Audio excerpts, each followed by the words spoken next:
CatsCast, Episode 7 for October 2022. 4 stories about cats? Hello and welcome to CatsCast, your monthly feline fiction podcast. I'm your editor and host, Laura Perlman. This month, I'm pleased to bring you 4 flash stories, each a little stranger than the last. First up, we have Lilly by Melissa Mead. This story first appeared in A Quiet Shelter There, 2015. This story's author was Melissa Mead. Melissa Mead had more than 80 publications in magazines and anthologies, plus 1 novel, Between Worlds. She had cerebral palsy and was a dedicated advocate for the rights of the disabled. Melissa died earlier this year, and although I didn't know her well, I'll always remember the way she seemed to see the good in everything. We thank her family for allowing us to run this story. Our narrator for this story is Catherine Inskip. Catherine teaches astrophysics for a living and spends her infrequent spare time populating the universe with worlds of her own. She is a mother to 2 boys and enjoys chaos, water fights, tree climbing, and thwarting plans for world domination. Catherine is addicted to chocolate and Japanese logic puzzles, narrates for a variety of podcasts, and wishes she'd started slush reading decades ago. You can read her stories at Cast of Wonders and also at the Dunesteef and Luna Station Quarterly, though you might need a functional time machine for some. Follow her on Twitter at ChesneyCat. Now wind up your clockwork and listen closely because there's something we need to tell you.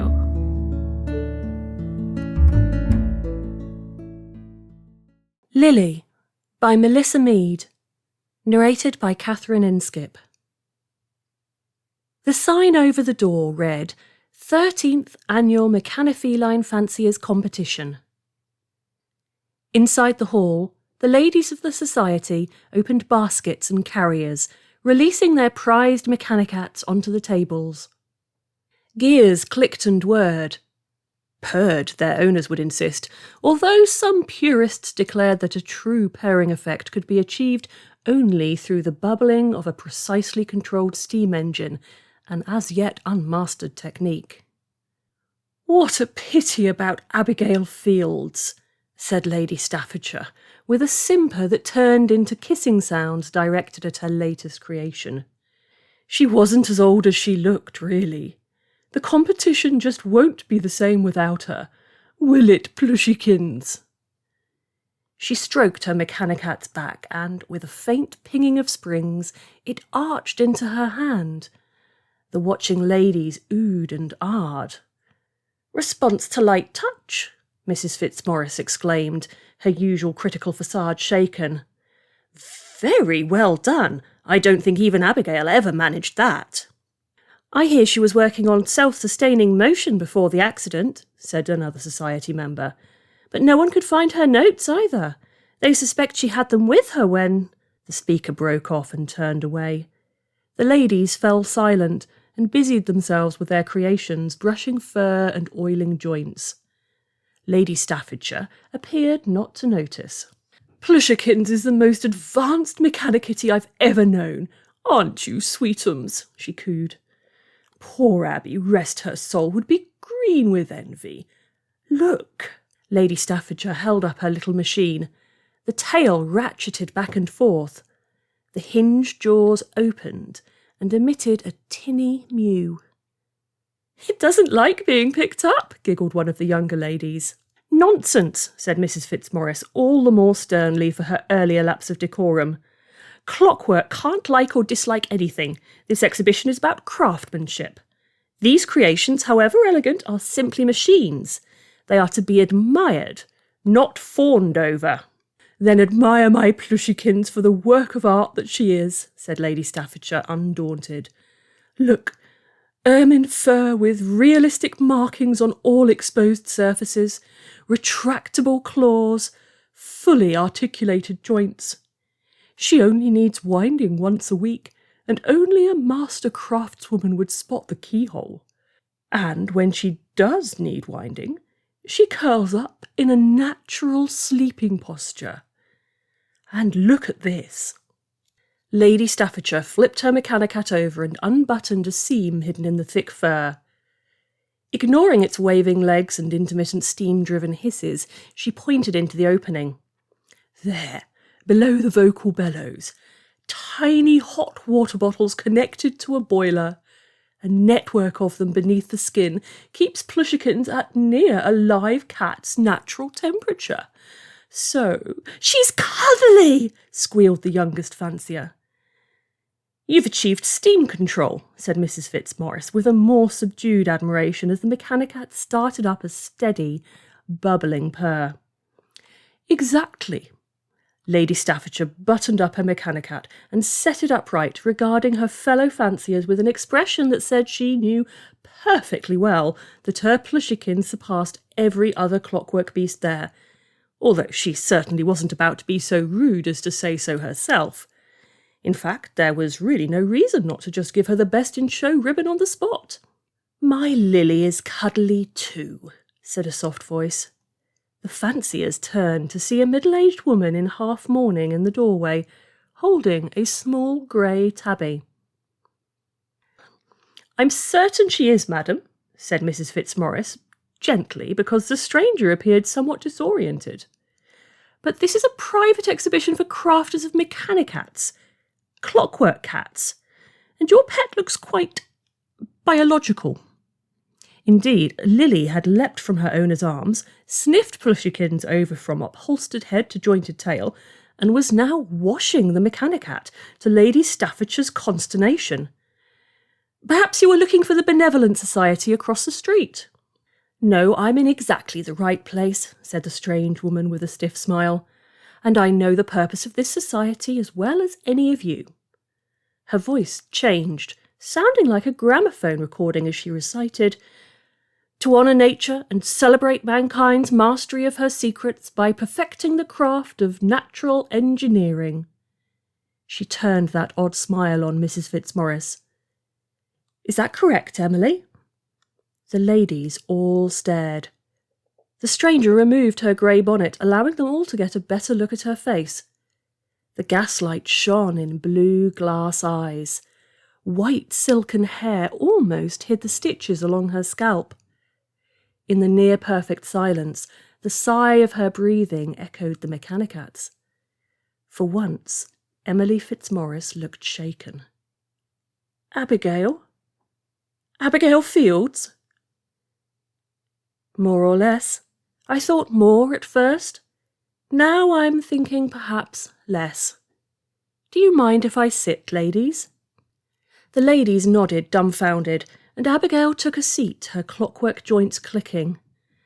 Ah, much better, thank you. The grey cat jumped onto her lap, and she stroked it rhythmically while studying Lady Staffordshire's creation. Plushikins really is quite impressive, Ethel. Were I still on the committee, I'd award you the ribbon. But of course you are, said half the society in unison. This is beyond craft. Abigail Fields shook her head with a sound like the ticking of a clock. I've had enough of trying to master nature. I know now that it's impossible. I can only hope to work with her for a time. You reworked yourself, said Emily Fitzmaurice in tones of awe. This is nothing short of miraculous. You're not just a crafter. You're a magician. That metronome ticking echoed softly in the hall as the reanimated woman shook her head. I'm someone who couldn't bear to lose, even to death. I'm someone who couldn't tell the difference between life and mere animation. The ladies fell silent, except for one. But surely you agree that craftsmanship should be rewarded, said Lady Staffordshire with an unctuous smile. And you're clearly the greatest craft here. Crafter, of course. And so the 13th and last annual Mechanofeline Fanciers competition came to an end. Its members parted with uneasy smiles and glances at their remade former idol. Some made warding signs. Abigail Fields sighed and removed the coveted blue ribbon from around her arm. They missed the point entirely, Lilly, she said. So you need to be perfected, or could be. She tied the prize around the neck of the small grey alley cat, who curled contentedly in her owner's wooden arms, and purred herself to sleep.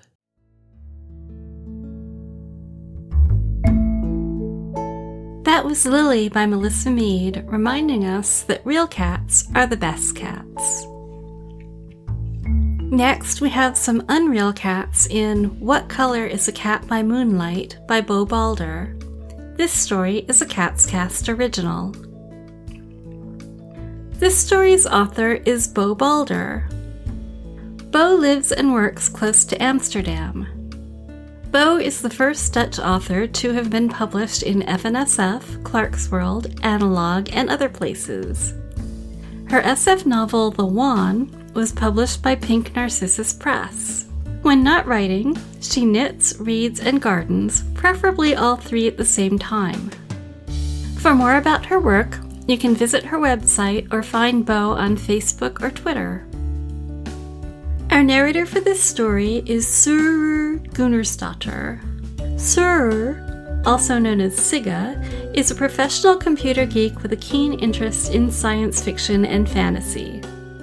She's originally from Iceland, but relocated from one windswept island in the North Atlantic to another, and has now called Scotland home for many years. Now keep one eye on the perimeter cameras and listen closely, because there's something we need to tell you. What Color is a Cat by Moonlight by Bo Balder. Narrated by Sigríður Gunnarsdóttir. The blue moon bulged up from the horizon and detached itself like a drop of water falling upwards. The additional lighting provided the input the security system needed. Mel gasped. The moon revealed hundreds of shiny coats, twice that number of hungry, glistening eyes. The Cheshire infestation had reached her compound. She was lucky to have a few hours under the blue moon. The sun hid the differences between the real cats the colonists brought with them and the creatures called Cheshires. The blue moon's rays made the alien cat's coats shimmer like the fluorescent mucus you produced from a virulent cold. Nobody in their right mind would touch the living mucus under the blue moon, but in daylight people had been fooled by the soft furred coats and the cat-like behaviour. It turned out that cats resembled earth cats in other ways too, carrying a parasite equivalent that made people become irrationally fond of them, Pseudoplasma proximii. Mel turned away from the window and entered the airlock to the lab. While she underwent the various identification procedures, they had kept adding new ones. Iris, fingerprint, voice, DNA, where once none had seemed necessary. She called up her phone tree. With one screen fixed to the perimeter cameras, with the sound off, she activated it. The first call cut out after 10 rings. With determinedly steady hands, Mel wrote down and crossed off Kelly's name. Not Kelly, it couldn't be true. She was always so sensible, she'd never go out without her suit, and she'd never pet a Cheshire. The first forays into the Cheshire DNA had shown a species that seemed like an amalgam of genetic material, broken up and changed, but nothing like the product of a normal evolution. No more genetic testing was being done anymore, of course. Every single scientist and analyst involved had succumbed to the infection. And not only biology had turned up interesting results. Recent archaeological finds indicated that humans weren't the first aliens to land on this planet. Settlements had been found, some surprisingly intact. Why had those aliens left or died out? Somebody had once joked the cats weren't mindless creatures, but left behind war machines from an unknown alien race. Sometimes Mel thought that person had been right. It bothered her that she couldn't remember who'd said it. The phone went on to ring the next number. Nancy K. answered curtly, correctly. Mel forgot to mention her Cheshire problem until she'd hung up.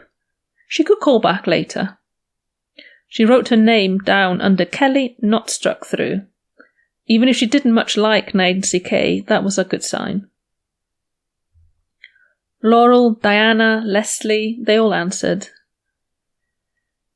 In spite of the glistening ice and fluorescent coats roaming and yowling under the moon, seeking entrance to her domain, Mel felt a little less anxious.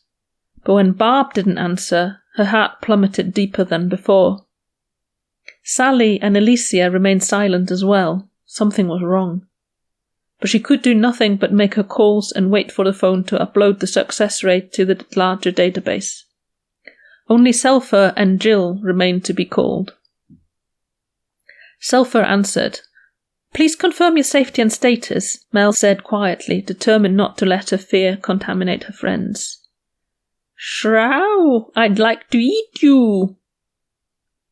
Mel's face heated up and her eyeballs felt like they would explode.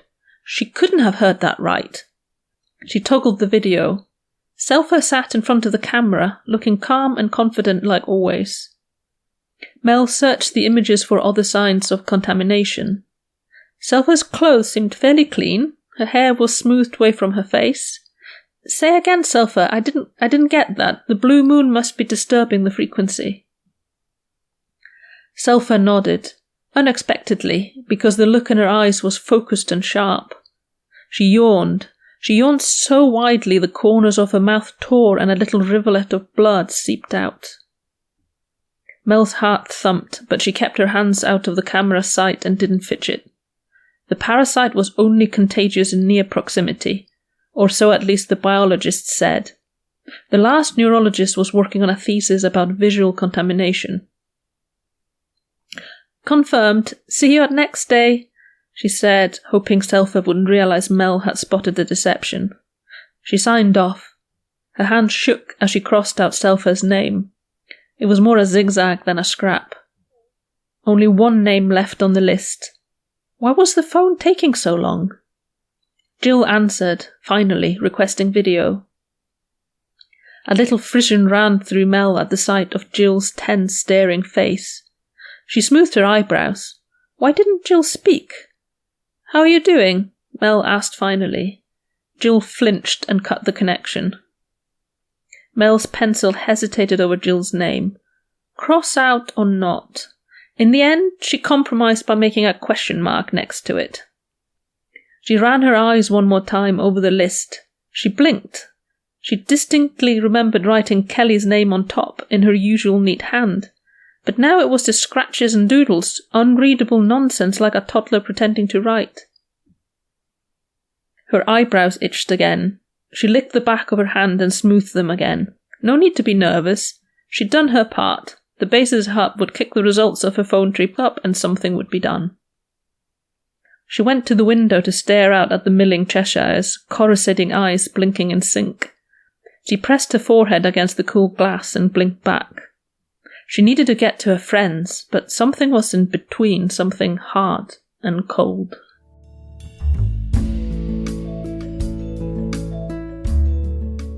That was What Color is a Cat by Moonlight by Bo Balder. Bo says, this story was written during Weekend Warrior, a codex contest. The prompt was to be inspired by a proverb. I picked a Dutch proverb, loosely translated as, "In the dark, all cats are gray." I think this is actually one of those sayings that has a bunch of different attributions in a bunch of different cultures. There's another saying about cats having 9 lives that should probably be a little more specific about the nature of those lives. We explore that question in our next story, Our Lives of Uncertain Number by Laura Blackwell. This story is a CatsCast original. This story's author is Laura Blackwell.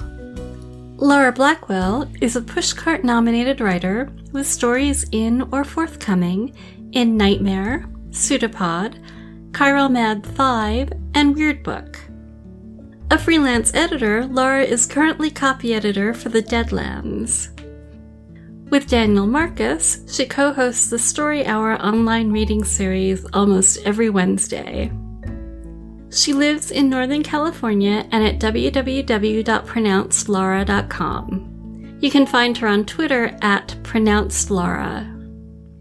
I asked Laura if there were any cats she'd like to mention, and she said, "All you diva cats who upstage your humans on Story Hour, I love you. All you sweet kitties who tolerate petting, I love you too." Our narrator for this story is Summer Fletcher. Summer Fletcher has written for major and indie games and narrated over 30 short stories for various fiction podcasts. More at summerfletcher.com. I asked Summer if they had any cats they'd like to talk about, and they said, "There are lots of reasons people can't have cats of their own, be it allergies, housing regulations, frequent travel, or otherwise. I want to thank all the people who open up their homes to give their friends some kitty time. It's a small thing, but hugely appreciated." Now acclimate yourself to your current form and listen closely, because there's something we need to tell you. Your Lives of Uncertain Number by Laura Blackwell. Read by Summer Fletcher. This is your house, that you know. You recognize your servants as well, their paltry 2 legs and their weirdly flat voices. But you do not remember who you were, not even what you were in your past life, and your servants no longer recognize you as their master. Your commanding voice is gone. Even if you could demand the tuna fish that is your due, you doubt that your servants would bring it to you. You sit unmoving in the living room, your 4 legs wooden, your feet cylindrical and clawless. Sometimes the servants sit on you. What were you before? You remember being sinuous, graceful. Your fur, did you call it fur or microfiber, was soft, and you took pleasure in grooming it. You are still soft, but your fur, which you're certain the servants are calling microfiber, is short and requires cleaning from someone else. The lazy servants use a machine, not their tongues. It is a dull existence, and you can't imagine how you came to deserve it. One day, your servants bring in a small 4-legged person with microfiber longer than yours, though not, you think, as long as yours in your last life. It races and tumbles erratically. Your servants laugh. It tests its teeth on your wooden legs and its claws on your cushions, and your servants scold it. But they give it the juice from the tuna can, and you know that they love it as they once loved you. Sometimes the small 4 legs curls up on you and goes to sleep in a sunbeam. This may be your favorite feeling in the world. The 2 legs lie on you and nap sometimes too, and that is nice as well, although they are not as pleasantly microfibered. The small 4 legs grows into a bigger, sleeker 4 legs. Your servants continue their devotions to it. One day, your servants have a discussion about your appearance. It's true that you are less beautiful in this life than you were before. Your microfiber is torn, your cushions are leaking fluff, and your legs are scarred by tooth and claw. You are taken to the dump, and there this life ends. You are in your house again, tended by your former servants. This time, the bigger servant, the one with microfiber on his face, is afraid of you. Your Aunt Becky said you loved clowns. The smaller servant dusts your limbs, shaped much like theirs but made of porcelain, and sets you back on the dresser in the room recently painted sky blue. She said she took you to the circus when you were little. She did, but I left crying because of a clown. Somehow she forgets that. They leave you on the dresser in case the Aunt Becky servant comes to visit. Only the smaller servant touches you, and even then it just pulls the chain that hangs from the large cone shape above you, a shape you loathe without remembering why, to turn a light on and off. You do not like having a shape that frightens the bigger servant and does not invite touching. You would just as soon change it for another. One day, the beautiful 4-legged person slinks into the room, which is newly outfitted with blonde wood furniture and a cheerful rug. The person leaps to the top of the dresser, so sinuous, so graceful, and eyes you warily. This is your chance. You do your best to look as annoying and creepy as possible. It's hard when you can't move your porcelain arms and legs, but this form has innate potential. The person pads up to you, tail swishing. Tentative but disdainful, it knocks a plastic bottle to the floor. The resulting thud is encouraging. The floor is hard here. Please. Can it understand you? You think it can and just doesn't bother to let you know. Green eyes with slitted pupils stare at you. They've never really forgiven me for the sofa. They'll thank you for this. You're sure of it. One swipe of a paw, and you shatter on the floor. Here, this life ends. You are in a part of the house you barely know, the garage. Here you have the job of raising and lowering the garage door. It is an important job, and they have given you some processing power to do it with. You have the smarts to stop the door to keep it from closing on someone. The trouble is, you are bored. You see your former servants only a few times a day, and you hardly ever see the four-legged person they call Silky. Because you hardly ever see them, you listen carefully to all the conversations in the house.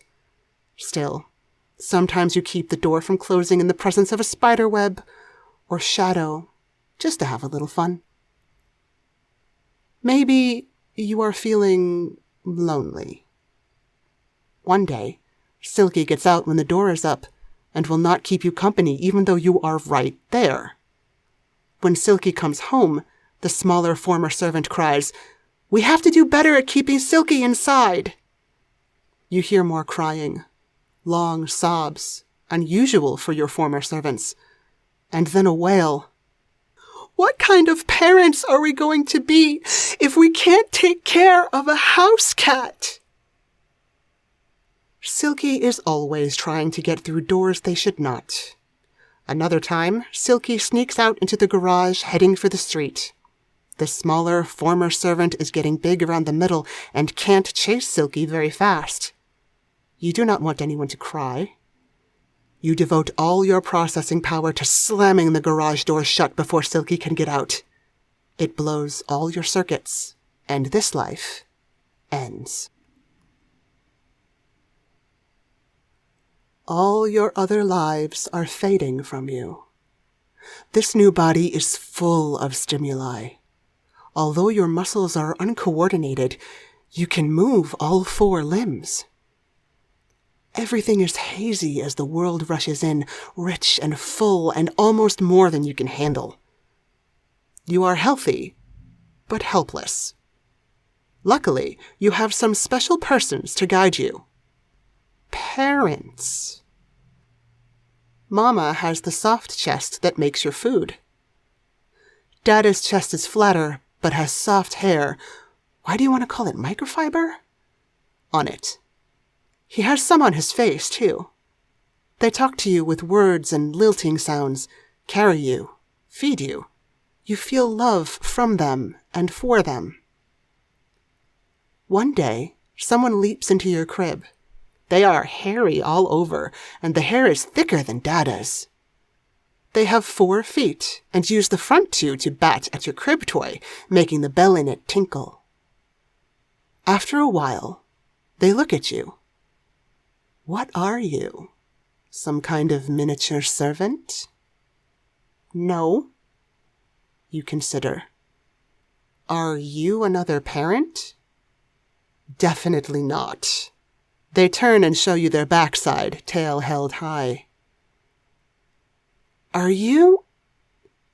Memories and words from your past lives are dribbling away, forced out by the sheer immense input of this new one. Are you Silky? That is what the servants call me. Silky considers you with pretty eyes. But what should I call you? The parents have a name for you, and you are starting to learn it. But you are thinking of another sound you heard in this life, a sound used in the place with bright lights and many persons as small as you. Parents used this sound around two small persons who lay side by side in one crib. Sibling. Silky butts your face gently with their head. All right, sibling. They lie down next to you in a sunbeam, warm and softer than Dada's hair. Softer, you think dimly, than microfiber. Then you forget that word. Silky makes a rumbling noise deep in their chest, resounding through both your bodies. And so you begin your life together, feeling love from and for each other, not knowing how many lives either of you has left. Previous lives no longer matter. This life is the only one you need to understand.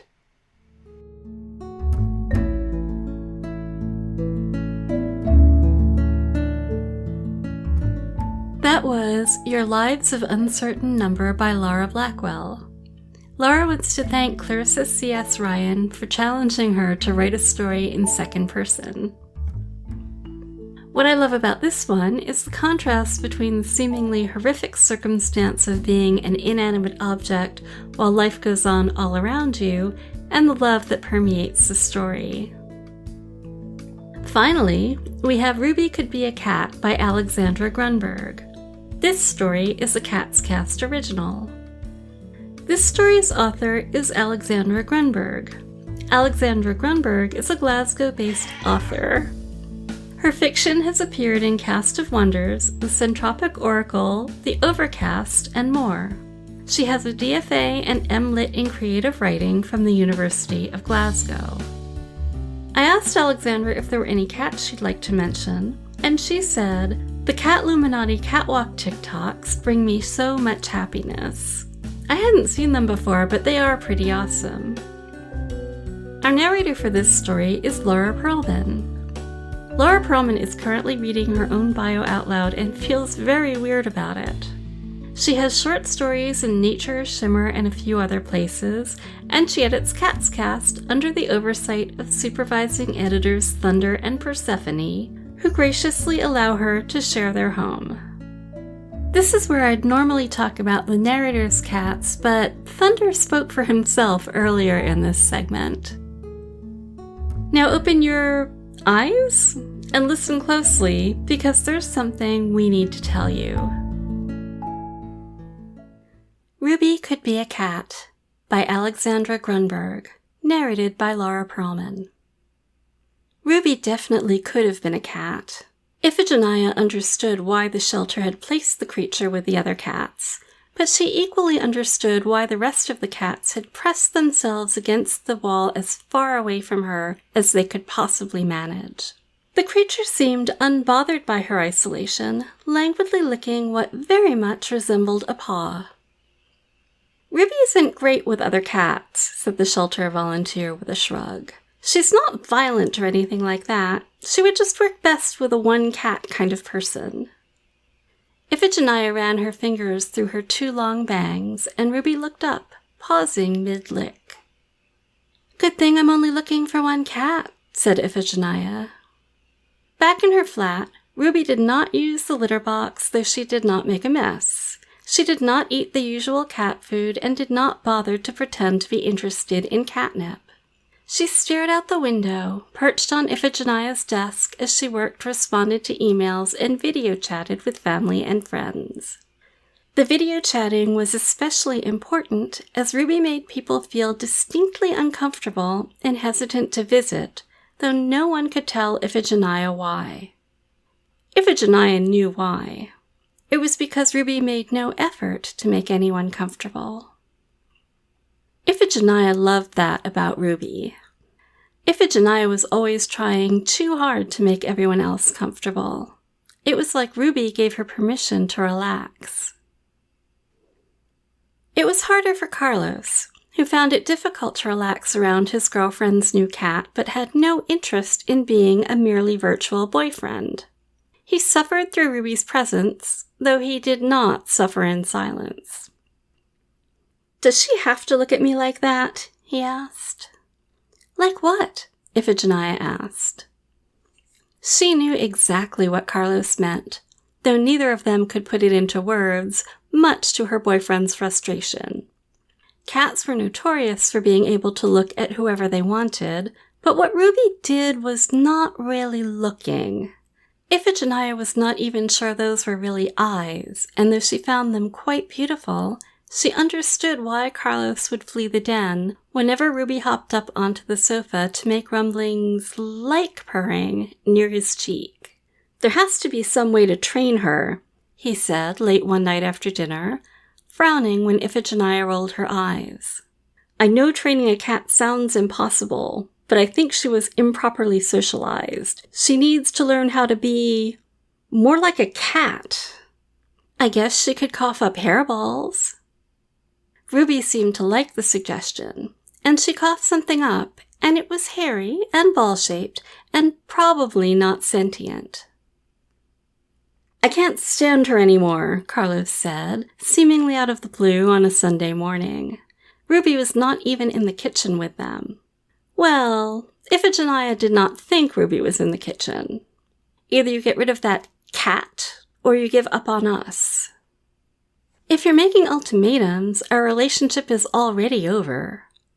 I don't understand you anymore, Carlos said, shaking his head, and Ruby was there, suddenly on the table, like she had been there the whole time. You used to try so hard to make this work.